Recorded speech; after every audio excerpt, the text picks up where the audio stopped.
What's up, Greg? Have you ever heard the story of the most dangerous film ever made? It's called Roar. Now, I've never seen this movie. Quite frankly, I have very little desire to, but I'm just gonna go out on a limb here and say it's probably not good enough to justify the 72 hospital visits that ensued during the filming of this movie. Probably just like quite not there. Roar is a movie from the 1970s, but a couple days ago I found this article written in 2015 about the making of the movie called 50 Shades of Grr, The Insane Story of Roar. This is a movie involving lions. That's why there's a picture of a lion right here. You might be curious why the 50 Shades of Grey reference? Like, they're implying a lot with this title, right? They're like, it's a movie about lions. Like, a lot of people got hurt. There's an insane story. And also some sort of like really kinky sex thing going on. Why did they make a pun off of 50 Shades of Grey in the title? Drafthouse Films and Olive Films are promoting the limited theatrical release of the 1981 adventure spectacle Roar with a memorably eye-catching tagline. Okay, here's the tagline. Are you ready? No animals were harmed in the making of this movie. 70 members of the cast and crew were. So right off the bat, filming this movie seems like it was like a horrifying experience, right? Like an overly dangerous, insane experience, life-changing for people. And I love that the article and the tagline for the re-release are both kind of like, this is kind of like a quirky story. Just so you know, before you go and see this, everybody fucking died when we were making this movie, okay? I just imagine like someone who used to be a production assistant on this movie going to the theater to watch like Minions, and they happen to stumble upon the poster for the re-release of this movie, and they're gazing upon this poster with a face littered with scars, like, oh no, that's hilarious. That's so funny, I forgot to laugh. Oh wait, no, actually, I'm not laughing because it hurts to laugh, ever since the accident. It's kind of like if Amazon started posting like quirky, relatable TikToks being like, hey guys, sorry if your new laptop comes filled with a bottle of piss. We do things a little bit differently around here. As the production of Roar involved lions, tigers, and other dangerous animals, it is unsurprising to learn that people were injured during the production. But 70 sounds like an exaggeration. In fact, one of the film stars, John Marshall, confirms the math is inaccurate. Actually, I think it was 72, he says. This article feels like a sitcom. No, don't be ridiculous. It wasn't 70. It was 72. Oh, fuck, it's loose again. No! Oh, God! Here's how you know the film was gonna be dangerous. Roar was the brainchild of John's father, an agent turned film producer named Noel Marshall, and his stepmother, Tippi Hedren. Notice no mention of any animal trainers. That's definitely a red flag. This film was the brainchild of two people who had no business making this movie. In 1969, the couple traveled to Zimbabwe, where Hedren was shooting the thriller Satan's Harvest. At one point, the pair visited a game preserve in Mozambique and saw an old building which a pride of lions had made its home. They came up with the idea for a film about a scientist living in harmony with big cats, his attempts to protect them from big hunters, and the hijinks which ensue when his family arrives at his lion-filled house when he's away. Yo, expert concept for a movie right there. They were in Mozambique, they saw a house with a bunch of lions in it, and they were like, what if there was a guy in there? No, really, I think this would be a genius movie idea. There's a bunch of lions over there, but what if one of the lions was just some guy? Oh, they're cheering for me. Thank you guys. It actually is a genius idea.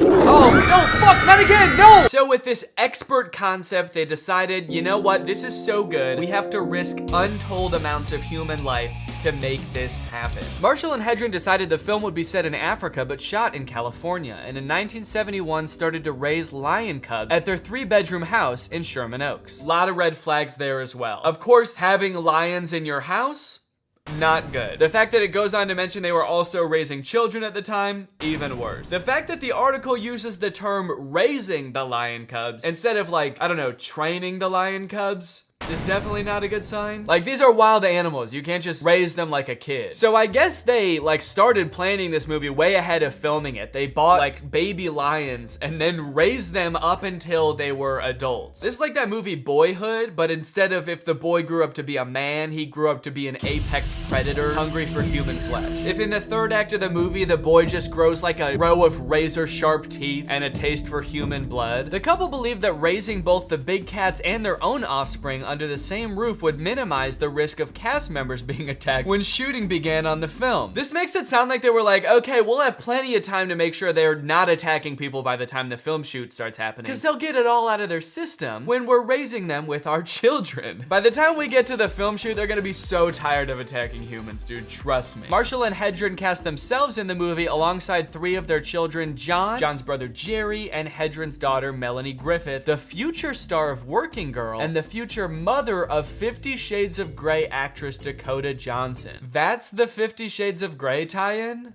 Wait. Okay, so this article is called 50 Shades of Grr because Dakota Johnson, who was in 50 Shades of Grey, her mom was in the movie. I feel like that couldn't have anything less to do with the movie. This whole story is insane enough on its own. You didn't need to like reach for some tie-in with a recognizable name. I'm just so confused how raising them in their home would minimize the attacks on set. They're acting like these are kids. Like, well, we gotta keep them off the streets, you know? We gotta make sure they have a good home life so they're not lashing out in school or at work. We gotta keep them in extracurricular activities, keep them off drugs, and they'll be fine. Their insatiable thirst for blood will be cured. They're lions. They could have been raised by Mary Poppins, and they would still kill her in her sleep. Also, I just really don't think that raising them in a house is properly gonna prepare them to not attack crew members. They're like, well, if we just raise them in a really peaceful home environment, that will perfectly equip them to deal with being on set of a movie. They're gonna be used to just like laying around at home with small children, so when we bring them on set, we've got fucking camera cranes, pyrotechnics, giant ass light stands, just like a ton of adults. They're gonna be cool with that. So raising them under the same roof would minimize the risk of cast members being attacked when shooting began on the film, which was to be Noel Marshall's first, and as it turned out last, movie as director. Huh, that's kind of weird. I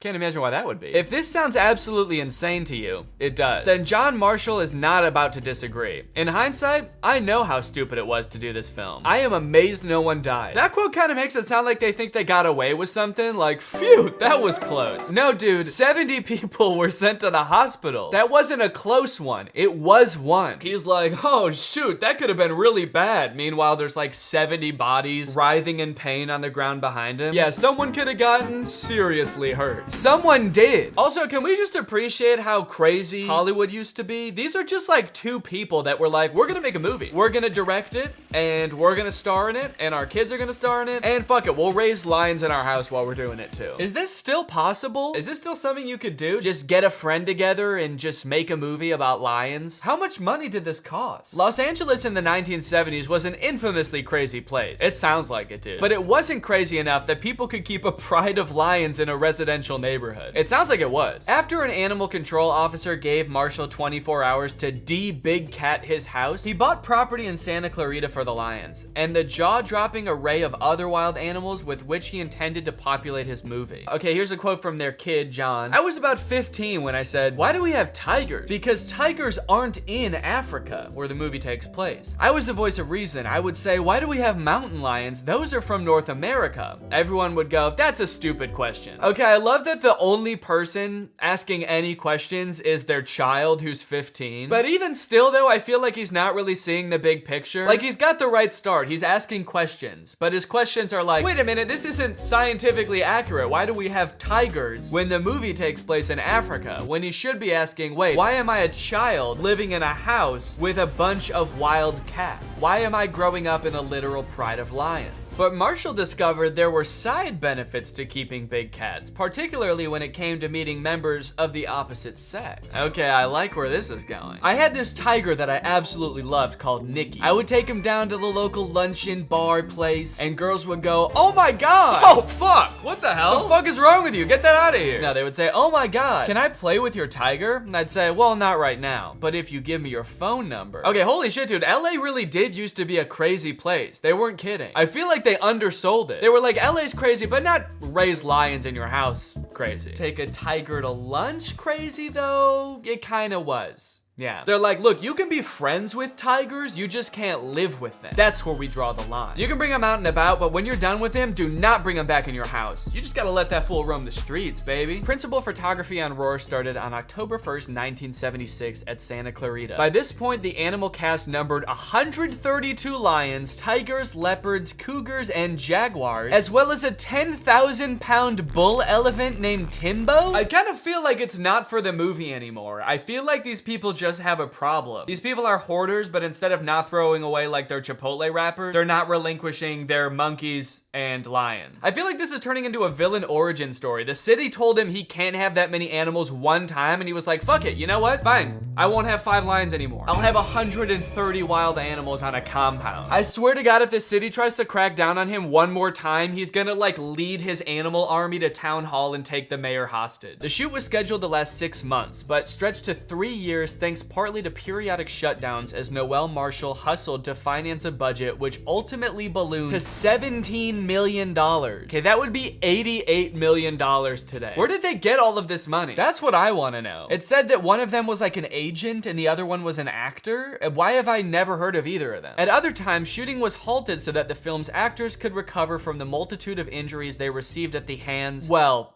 paws of their animal counterparts. Dude, fuck off. People were hurt, man. This is no time for jokes. And I understand that it's been like 50 years, and I also understand that I'm making jokes about it too. But that's enough, all right? We've had our fun. And you know what? I guess this article has had its fun because it then immediately starts going into graphic detail about the injuries that happened on this movie. In Hedren's 1985 book about the making of the film, The Cats of Shambhala, the actress recalls that she hoped the movie would show the possibilities of human big cat relationships. In fact, the movie's production revealed the dangers inherent in those relationships. Hedren herself developed gangrene after Timbo crushed her leg between his trunk and tusks. Griffith was clawed in the face. John Marshall was sent to the hospital following an incident in which a lion decided to treat his head like a chew toy. This was a child, right? Isn't John Marshall the one that was 15? This is so crazy. It's honestly for the best that CGI was invented so that stuff like this doesn't happen anymore. Can you imagine if they had to film the Avengers without CGI and they had to get a real Thanos? That guy would have been up to no good the entire time. You've heard how much of a nightmare Jared Leto is on set? Wait until you get a real life Thanos on set. The kind of on-set pranks a Thanos would pull. 70 hospital visits, how about 4 billion? How about half the earth? Most dramatically, the film's director of photography, Jean Debon, there's absolutely no way I pronounced that correctly.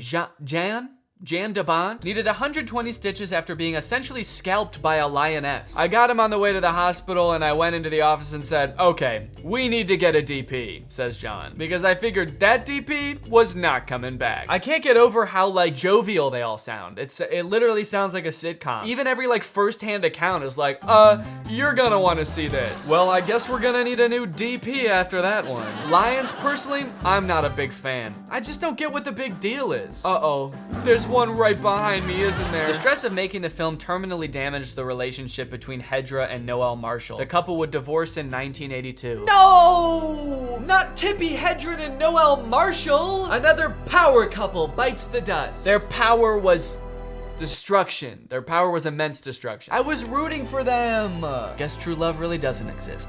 Fuck! Stressful is kind, says John. We had floods, we had fires, every one of us wound up in the hospital. There were times when we would get together as a family and we would just go, I think we should give this up. You should have. But we never gave up. You should have. You know, some of these things don't even have to do with animals. Floods and fires? There were floods, disease, famine, flying swarms of locusts. My marriage with my wife fell apart, and you might think, Danny, that doesn't have anything to do with animals. Well, that's what I thought too, but come to find out it was 2 lemurs in a trench coat. It has to do with dealing with lions and tigers. You can't show fear. If you show fear, you're dead. And apparently if you don't show fear, you'll still end up in the hospital. Also, what is he saying? He's saying that they didn't give up filming the movie because they didn't want to show fear around the lions and tigers. They don't know you're filming a movie. I know that animals can sometimes sense fear, but they have no concept that they're in a movie or that you've quit filming the movie. One person apparently hoping that the film doesn't secure a new audience is Tippi Hedren. Through the decades, the actress actress has continued to look after big cats at the compound in Santa Clarita, now named Shambhala. But according to John Marshall, the bird star has changed her mind about the wisdom of promoting the idea that humans can live with lions and tigers. Well, at least they changed their mind. It would be pretty insane if they filmed that whole movie and 70 people went to the hospital and they were like, yeah, this is what we want. This is what we mean when we say humans and animals can live together. This is the future that we want. Okay, I gotta look this movie up on IMDb. I'm curious to see what critics thought of it. Like, did it actually turn out well? Oh, damn, it's got a 6.1 out of 10 stars. That's pretty good, all things considered, you know? Half the cast and crew were working while injured, so this is actually, like, you know, pretty impressive. Okay, looking through the photos from the film, I can definitely start to get an idea of why the animals may have been put in a position where they felt they needed to attack. This seems like someone actually being attacked by an elephant. That's pretty wild. Dude, half these pictures are just people getting bit by lions. Is that what the movie's about also? You know, it seems like the movie, at least from the description, is just kind of like a happy, feel-good family movie. So I'm assuming nobody gets like seriously injured or dies in the movie, which is pretty crazy to think about. What other movies do you know about that were more dangerous in real life than they were in the movie? Like, imagine if the movie 1917 was more dangerous in real life. Yeah, the movie was about World War I, but they actually accidentally started World War III while making it, and a lot of life was lost. Okay, there's also a picture of a guy just like falling off of a motorcycle in midair. I feel like what's getting lost in this is that even without the lions, this was still a very dangerous film set. They were talking about fires and floods. This dude is just let go of a motorcycle in midair. What is going on? All right, I think it's time we watch some actual footage from the movie.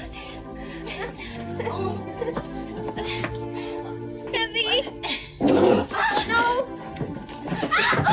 I'm so confused as to what the vibe of this scene is supposed to be. I feel like the music could not fit it less. The music's just like, it's a peaceful life living out here in Mozambique. We are one with the animals. And the two kids in this are like, oh, fuck, get off me! It's also hard to tell what's acting and what isn't in this scene. The lion really is just biting this kid. One of the craziest things about this scene is that it's shot from multiple angles. Can you imagine getting attacked by a lioness and then the director's like, all right, let's do it again. Run that shit back, dude. Dude, when we add the music in this scene, it's gonna be peaceful as hell. You're standing there, there's like blood dripping down your face. Okay, this appears to be a trailer for the movie. And while the road was long, the Spirit helped us through. Okay, it kind of seems like they went into this movie being like, okay, what scenes can we put in this movie where the lions will be most provoked to attack the humans on set? They're like, kid laying on the ground, and we just put the lioness on top of her? Perfect. Man riding a motorcycle? Perfect. I wouldn't be surprised if there was a scene where a man's running around in a zebra costume with a tail of sausage links. One thing I do really like about this trailer though is that it just keeps saying the name of the movie over and over.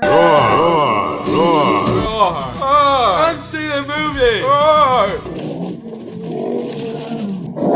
Is this the whole movie? It's just people getting attacked by animals? I feel like every scene I've seen from this movie, everyone's just like, oh, there's too many lions here. That's like the whole premise of the movie. There's too many animals. The trainers for these Hollywood acting animals heard that we were going to have maybe 25 or 30 big cats working together. They laughed at us and said, this can't be done. They were right, though. Weren't they? They were right. You should listen to them when they say that next time. And they suggested that we acquire our own animals to do this, introduce them carefully, and the first one was a rescue. Where do you rescue a tiger from? They're not just like wandering around the streets looking for a home. Yeah, we actually rescued this tiger from his natural habitat, and we're raising him in a major metropolitan city. We let him hunt outside for humans. All right, guys, well, that is the story of the most dangerous movie of all time, Roar. And now it's time to talk about our sponsor. This video has been sponsored by ExpressVPN. Guys, using the internet without ExpressVPN is kind of like getting cast to star in a movie, but that movie is Roar. It's dangerous. That's because every time you connect to an unencrypted Wi-Fi network at an airport, a hotel, a coffee shop, what have you, you're at risk because any hacker that's connected to the same unencrypted Wi-Fi network as you can steal your data. I'm talking passwords, financial details, emails,